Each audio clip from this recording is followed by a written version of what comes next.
Give us a history of where we are and why this facility is so important to Anderson County and to the Anderson campus of Tri-County Tech. So we're currently located in the Rosenwald School here on the campus of Anderson with Tri-County Technical College.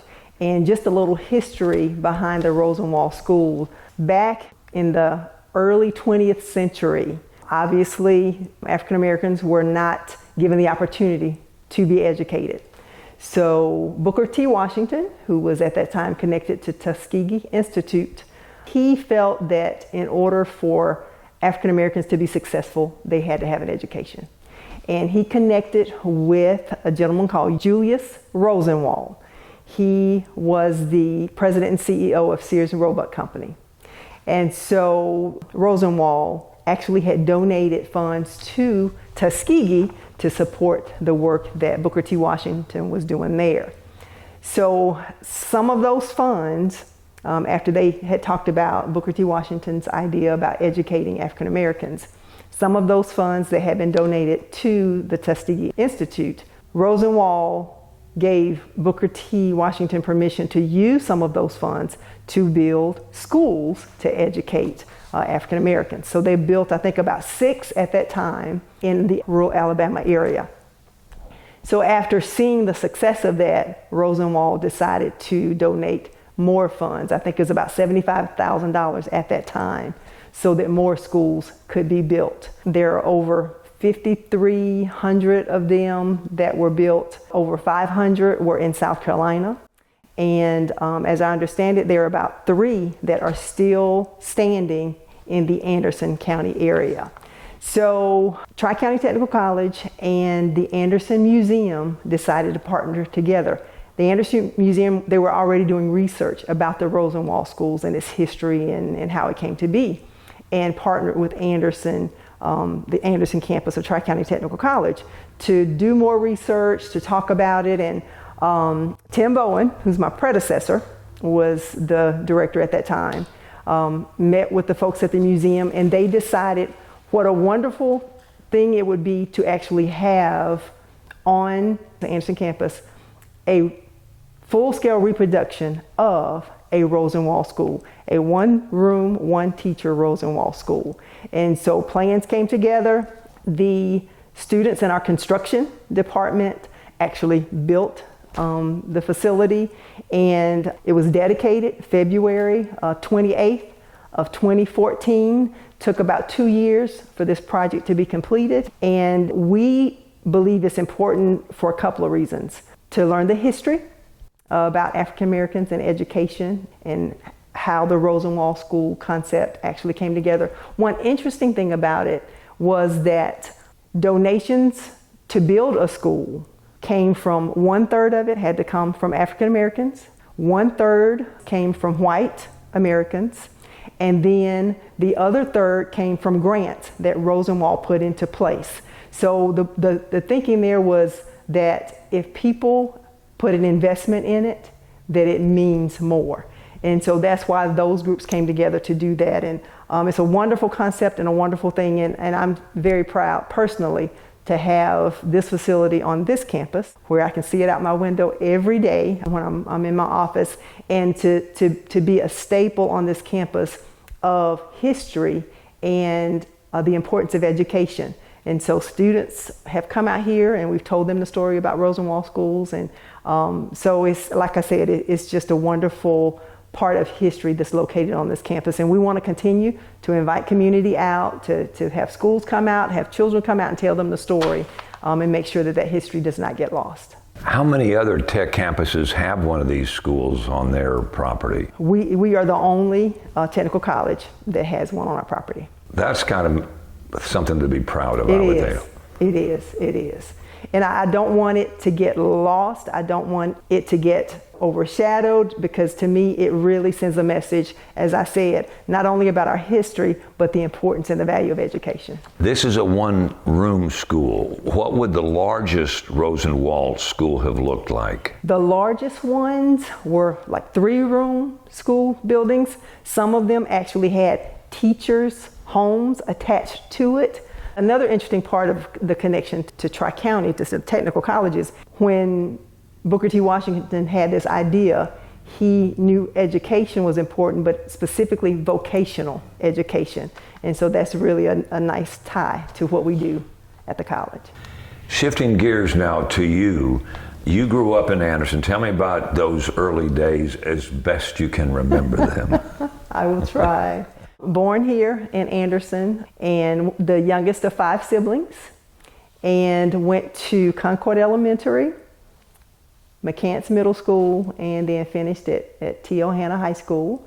Had the fortune of being Miss T. Hanna, and when I graduated in 1982, and then went on to college at Erskine. Did my undergrad at Erskine in English, minor in math. Had the opportunity after getting married to James McAdams. We have 3 children. How did you meet him? Interesting story there. I was working for Butler Derrick. Who is our former congressman. Yes, an incredible person. And the story behind that job, when I graduated from Erskine, came back to Anderson, was trying to figure out what my career was going to look like.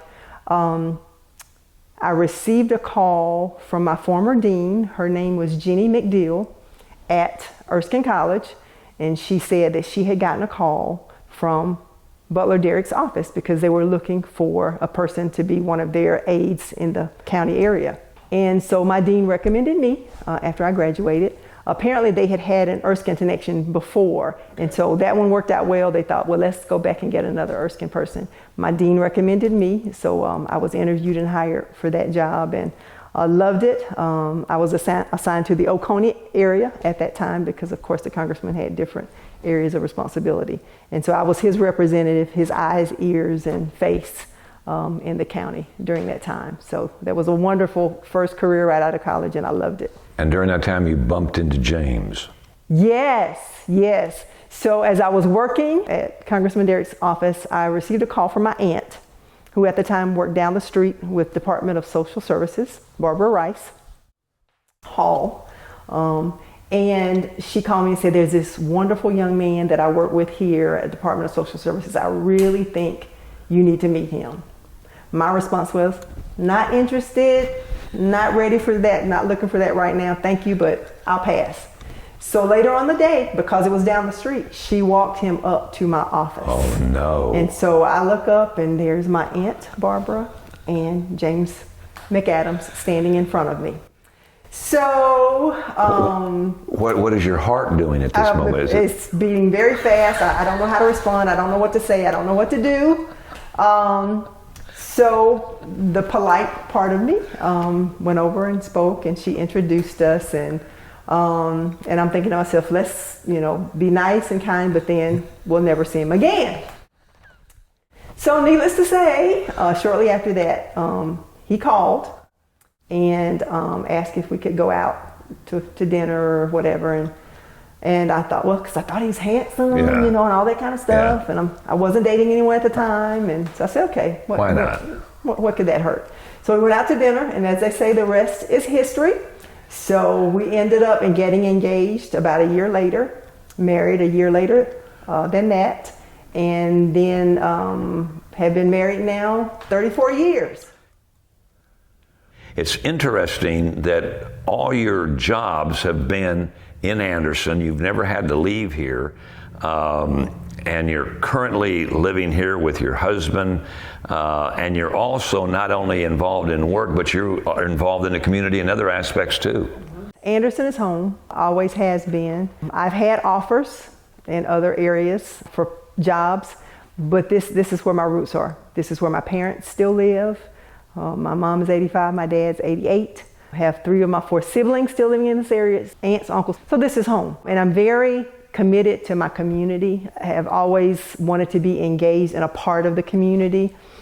Served in various roles on boards and different things in Anderson. Have been involved with Rotary for about 9 years now. Currently am with the Greater Rotary Club of Anderson, and serve as this year president-elect and will be president next year with the Rotary Club. Served with the Anderson Chamber of Commerce for a number of years, actually was chair but this is home. I can't imagine myself anywhere else. Education has been a part of who I am, which is why I've worked in education for 25, 30 years. But I know, at some point in time, it will come time for a change. I will have, finished my course in education, and when I look at what opportunities or what my future may hold, I have given some serious thought to maybe running for political office. I did run for school board a few years ago now and was not successful in that run, but it was a good experience for me. I learned from it. But yes, if there's a next step for me, I would be open and interested in possibly pursuing running for political office locally. When you leave Anderson County for whatever reason and go to meetings or conferences or whatever, and you tell people where you are from, what do you tell them about Anderson County and why you have chosen to make this your home? To me, it's all about the community here. It's where my roots are, and I want to be a person to affect change. And since this has been my home and a home for so many other people, and that's one of the things I see that I do in education. I bring about opportunities for change for people, a different life for them in the future through education. And so to me, I want to do everything in my power to make Anderson County the best place it can be. And I feel like I've been doing that in education, but if I can do that in political arena as well, then I would be happy to do that. But yeah, Anderson is home. We've got the lake. Yes. We're halfway between Charlotte and Atlanta. Yes. What are the other things? Ideally located. The lakes and the mountains and just this beautiful land that surrounds us, just beautiful country, beautiful area, and so conveniently located to different places. So yeah, there are a lot of wonderful things about this area. In closing, tell me about the Anderson campus of Tri-County Technical College, what you provide and offer on this property. So the Anderson campus was built in 2007. We are one of 3 community campuses. There is a campus in Anderson, Oconee, and one in Easley. And so we are the community campus for this area. And so we are here to serve those that live in the Anderson area to make it more convenient for them to take classes with us. The campus is right here in Westside's backyard, practically Westside High School. And so primarily what we're offering now are a number of courses that students could get an Associate of Arts or Associate in Science if they wanted to go on to a 4-year institution like Clemson. We offer the Bridge program here where students can come here a year, have a seamless transfer to Clemson if they keep their grades up and do what they're supposed to. We also offer mechatronics. We have a great relationship with our business and industry, which is important to Tri-County. And there's something exciting that's getting ready to happen at the Anderson campus. We are actually going to be the home for the automotive technology program. And we're going to offer logistics, diesel as well. We right now offer 3 semesters of mechatronics, so a student can do a year here, but they have to move on to Pendleton. We're going to have the full program here. So a lot of exciting things are going to happen here at the Anderson campus in a couple of years. And I think it's really going to make a huge impact, not only for the people that live in this area, for the business and industry that's around us as well. Across the road, you also have 18-wheelers. Right, exactly. We have our community and corporate education, which is an important part of what we do. And so those programs offer, more than just in the class, educational type things. They're for people that are looking for jobs. So we have power line workers that are in training here, heavy equipment, CDL. So at Tri-County Tech, a person that's looking for something, they can pretty much find it in some shape or form. Our motto is, we want to transform lives. Doesn't matter how old you are. You can be right out of high school or 30 or 40, wanting to change careers. You can find an opportunity to do that at Tri-County Technical College.